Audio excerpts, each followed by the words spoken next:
I'm Katrina, and this is Sew and Tare. Today we're going to be making a traditional Jewish bread. It's called Holla, and I'm going to be making it with quail eggs, and also this will be my first thing making it with this year's harvest of saffron. Or last season. So this is the 2021 harvest of saffron. I think I've only used it once from this year, and let's get started.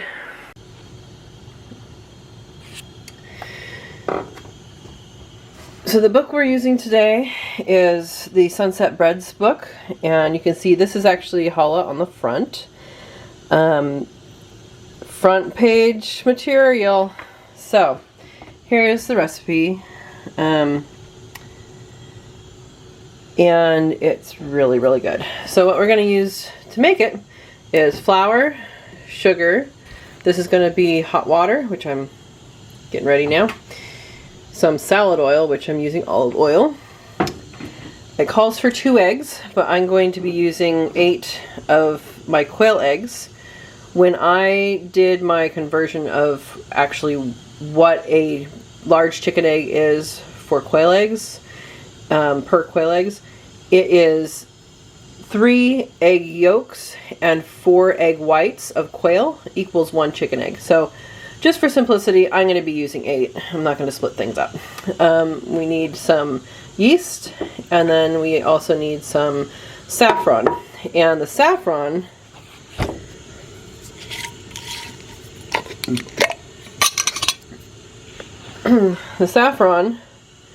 is from my own flowers, and this is the 2021 harvest. Let's turn on this light. That'll give a better idea of the color. So those are the saffron threads from this year's harvest, and that's going to go in, and we're going to put either poppy seeds or sesame seeds on the top. I haven't decided that yet. Anyway, here we go. So the recipe calls for 1 package dry yeast, and for the type of yeast I have, I've repurposed this jar. This is not that one, it's a different yeast, but it is 1 tablespoon. So I'm going to put 1 tablespoon in.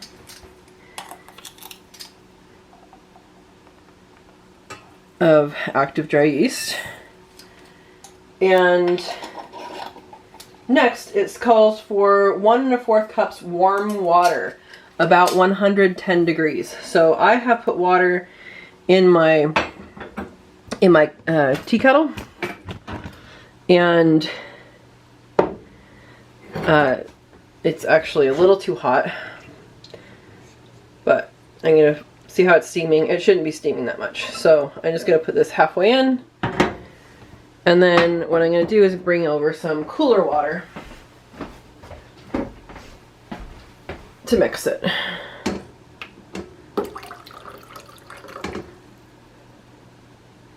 So my test is, can I put my finger in there, my pinky in there, and leave it in there? Is it hot, but it's not too hot? It's a little bit too hot right now, but we add a little bit in, then that's much better. So it's 1 cup.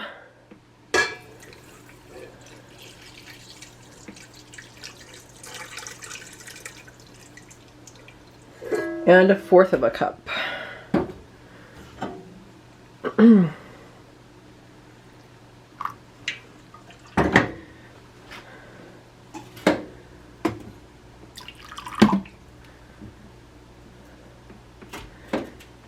Alright, so there is our water and our yeast.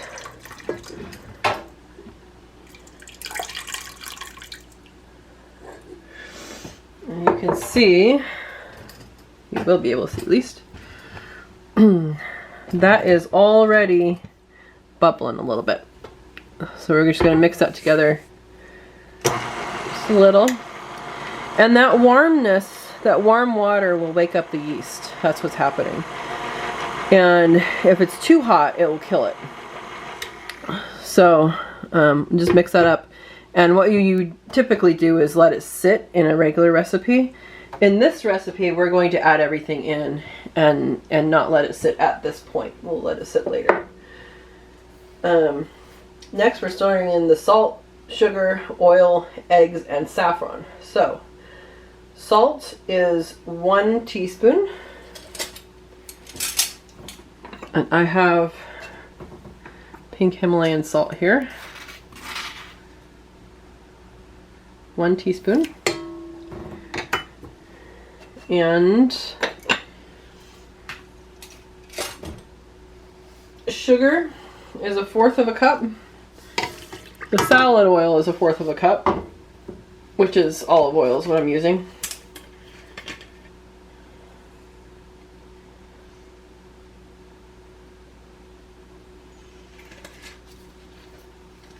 All right, get that in there.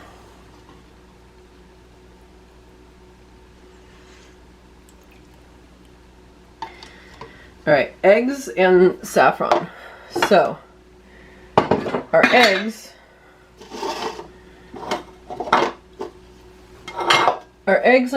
they are already washed, and I'm going to be opening with quail scissors.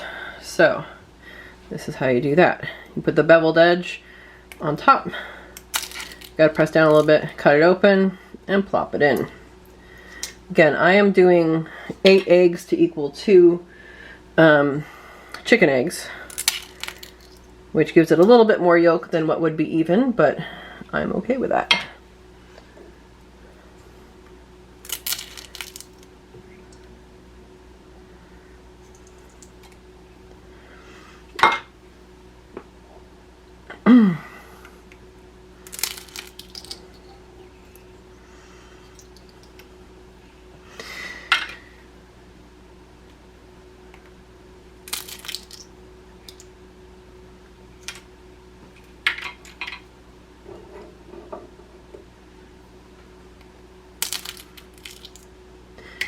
And this is such an easier way to get these eggs in there without getting shell, without making a mess of things. Alright, so there are our eggs. Next is a pinch saffron. Now a pinch is kind of a guesstimate recipe measurement. I am going to go with probably more than what people would usually put in, and that's because I have it myself and I have some from previous years as well. I probably should have used previous year's one, but oh well. So I'm going to use, well, let's use about that much. Let's give you guys a closer look at this. So these threads are actually the parts of the flower. So like that's all together one. That is from one flower, and it doesn't grow it back. That's you only get three threads per flower. So that's why it's so expensive. The flowers only last a day or two, and so they have to be hand picked, hand collected. That's why it's expensive. But if you have a few your own, then it doesn't take that much time to harvest. So what I'm going to do is I'm going to kind of try and crumple this a little. It's not going to be too much. Kind of pull it apart a little just to make the threads a little different. This will add some flavor, and it will also add a nice yellow color around where the threads end up. So it won't be like yellow throughout like turmeric does, but it will be pretty good. It smells really good. So we're gonna get that blended up.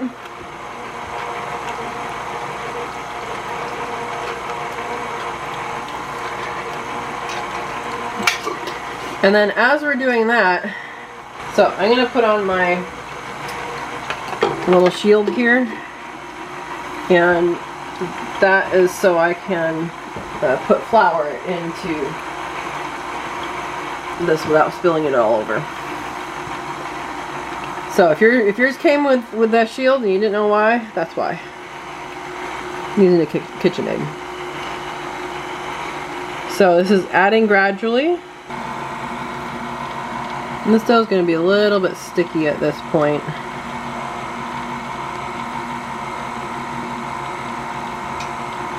This is 4½ cups flour. And we're going to bring it over to the cutting board to knead it. And kneading is kind of a skill you have to develop. You don't have to, but it's nice to if you're going to be doing bread. And we're going to be kneading it for 15 to 20 minutes. The recipe calls for 5 to 5½ cups of flour. We have used 4½ cups. So what that means is you have about a cup or less to mess with when it comes to flouring the board and incorporating it so it doesn't stick and stuff like that. So I always keep this thing of flour close at hand in case I need more. But at this point in any bread making, the less flour you add, the better. I mean, this one is kind of a goopy thing, so I might be adding more flour, but most breads, by the time you get to the kneading stage, the least flour that you add, the better. It'll depend on the recipe, but that's just been my experience with some of this. This is a loaf that it's gonna get giant. Like a lot of these things you see and they're like, hey, it's gonna be huge. Well, this one is. The first time I made it on a smaller cookie sheet, and it went over the cookie sheet edge.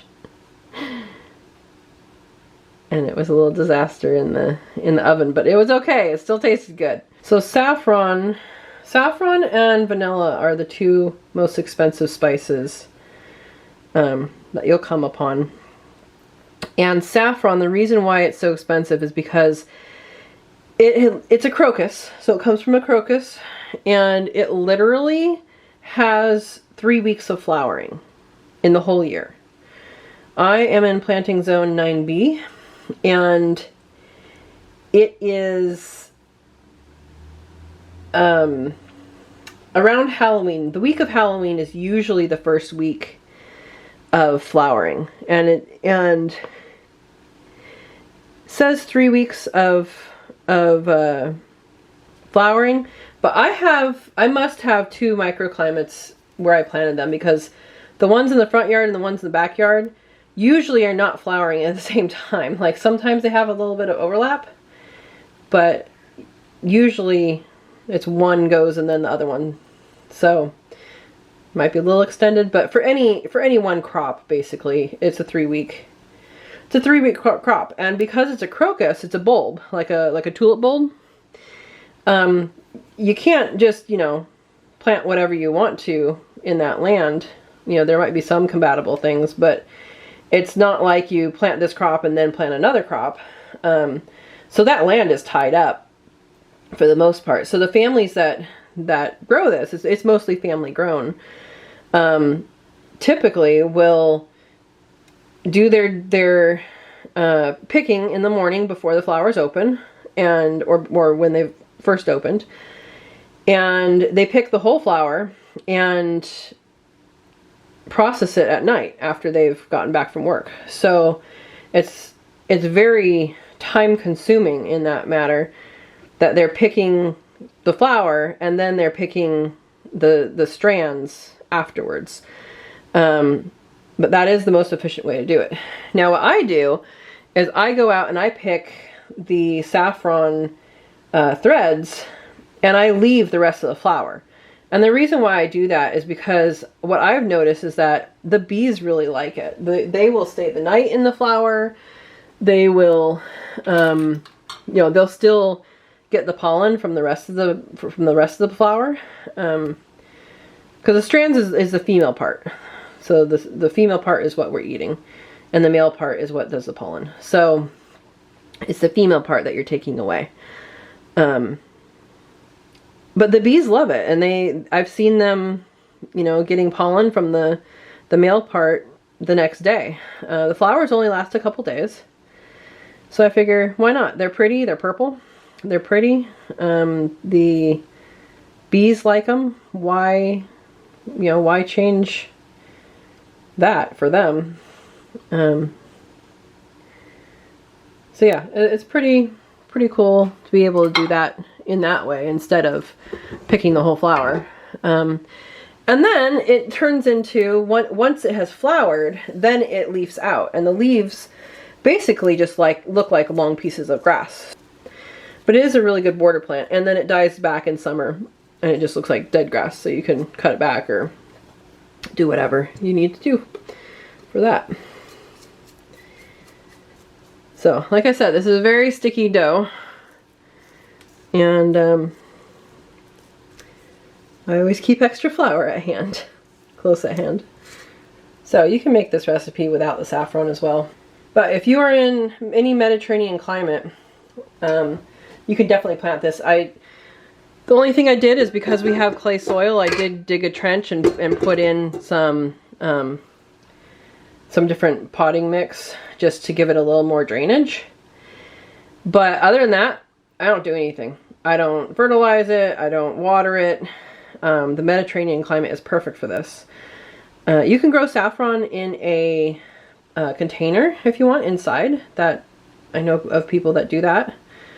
So you can grow it even if you don't live in the right area. When you are kneading, one, you always want to flour your hands because then hopefully it won't stick to your hands. I'm just kind of getting off what was stuck to my hands. And then you want to spread the flour out along the board so it won't stick to the board. Generally how I do it is I bring it towards me and push it away. And this is a very soft dough. Some other ones that oops, looks like it's sticking. Some other doughs that you work with can be harder to start with. And the goal is for it to be satiny smooth, like smooth to the touch once it's done being kneaded. And what the kneading does is it incorporates everything that, to a better level than what you did in the machine. And two, you are creating the gluten strands. And I'm just adding, where it gets sticky, I'm just adding a little bit of flour in there.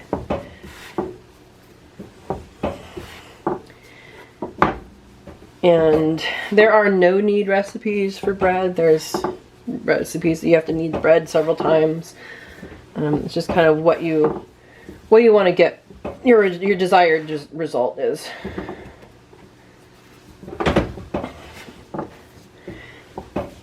So we do this for 5 to 20 minutes. You can start to see that yellow by the saffron. Maybe you can't see it on the camera. We'll see it later. But it starts to infuse the bread with its essence.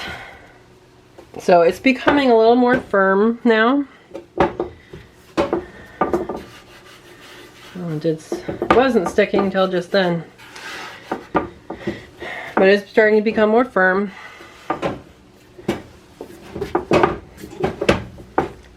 And it's starting to stick a little more. So when it starts to stick a little more, just means you need to add some flour. In my case, I'm just going around the outside trying to pick it up. So I'm doing this on top of my stove.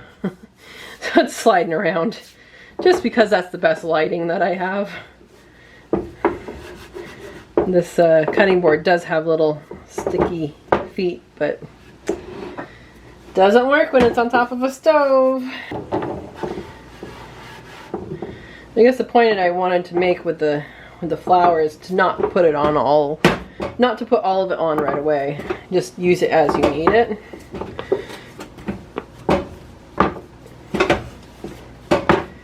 If you put it on all the way, it's going to be a little cumbersome to deal with in the kneading process.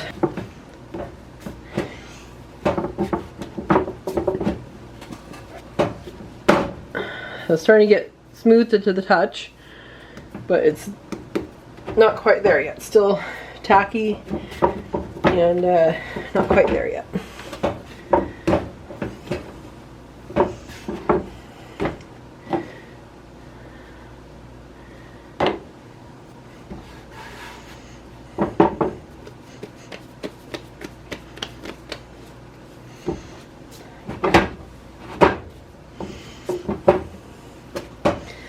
Now, I use my whole arm. Sometimes I do, sometimes I don't, depending on the kneading.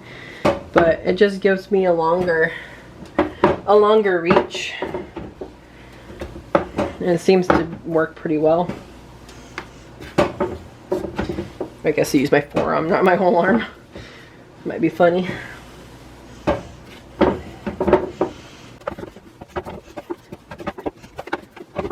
I need to get a under cabinet light for where this breadboard normally goes, so it doesn't slide all over. So you can start to see, hopefully. I don't know, can you see that? Start to see that yellow. That's from all the yellow markings are from the saffron. Look at that yellow right there.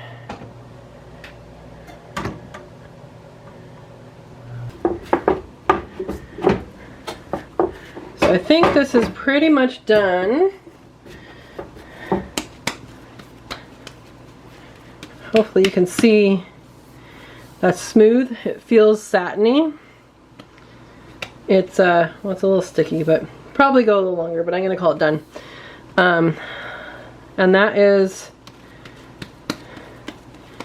how it looks. There you go.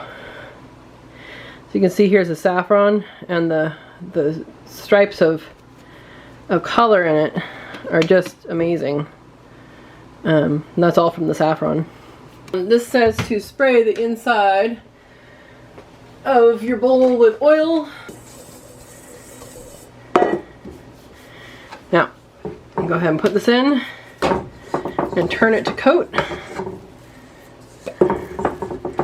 And then supposed to cover it and let rise for about an hour and a half or until it's doubled. Now, what I do, a lot of recipes call for saran wrap, but I just think that's a waste, so I don't do it. What I do, so I take a flour sack towel, today we're using bunnies, and cover it up, and I take some filtered water and I spray the top. Now what this does, try not to spray the cutting board. What this does is it creates a barrier for that heat, because what you're trying to do is you're trying to make everything inside get bigger, right? So what I do is I tuck it under, and that spraying of the top keeps the heat in. So we're gonna wait about an hour and a half, maybe a little longer, and see if it has doubled. All right. It's been an hour and a half. As you can see, I had too small a bowl, which is fine. So we're gonna uncover this. And look at that fine thing.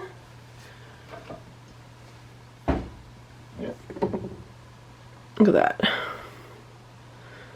All right, next step is to punch it down. Yes, you heard me correctly. That is a baking term. You literally punch it down. Okay, a little sticky.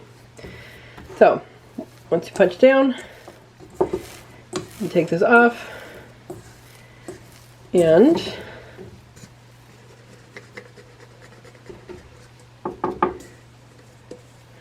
we're just going to knead it briefly to get some of the air out. All right, so we've gotten the air out, pretty much. We're going to take about 3/4 of a cup of this. So I'm just going to take it like this and twist it.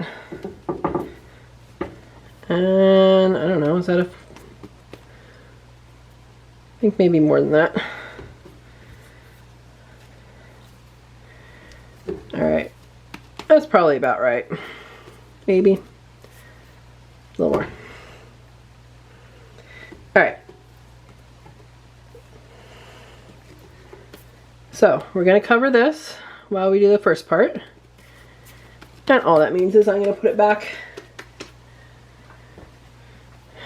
and kind of wrap it in this this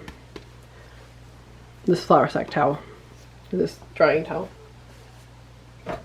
So next we're going to braid this thing and cut it into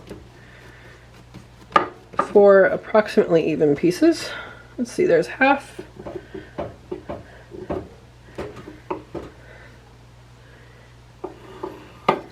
And half again.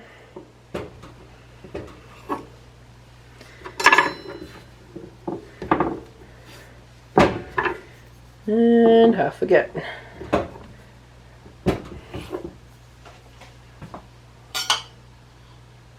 All right. So we're going to do a 4-part braid. If you are long-haired and have done braids before, you've probably done a three-piece braid. We are going to do 4. So first step is to kind of roll this out.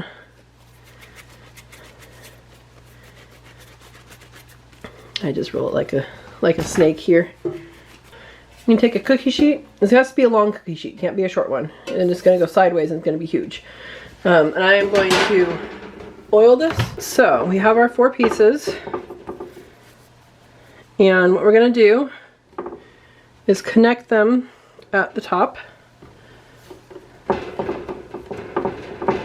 Okay. And we're going to weave them. So we're going to start on this side as the top.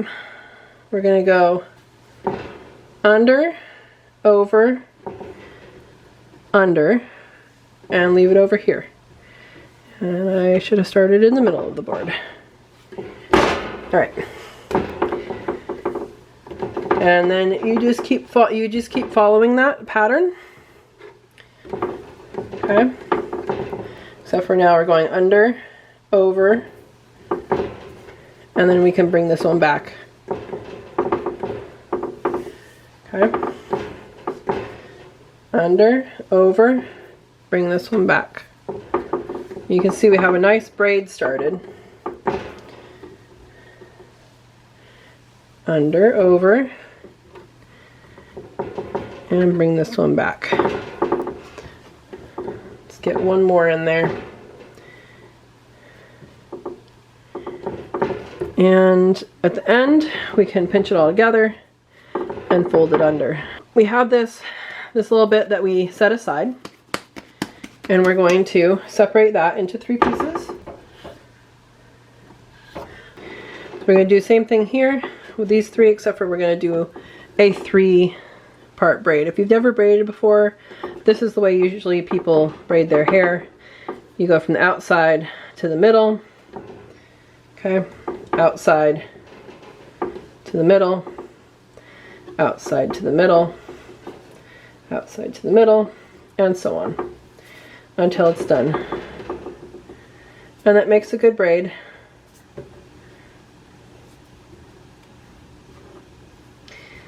And at the very end,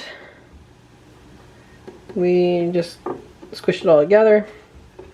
We're going to lay this braid on top. Isn't that nice looking? And put the whole thing onto the baking sheet.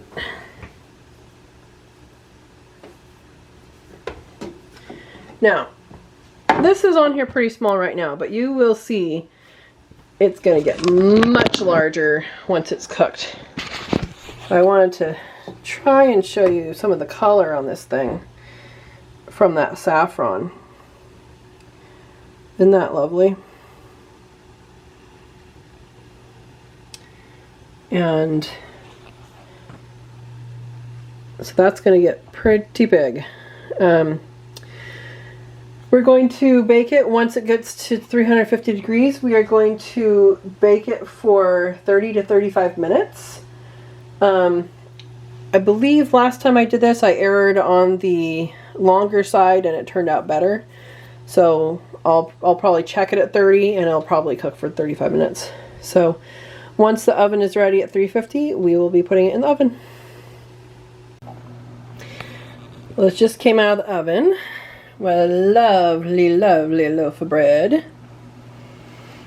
I did forget to do the egg wash, and I did forget to put sesame seeds or poppy seeds on top of it, but that is okay. It's still going to be lovely to eat. So, there is Holla. I hope you enjoyed this. I'm going to have more cooking videos on here. Cook with me. Have a wonderful day.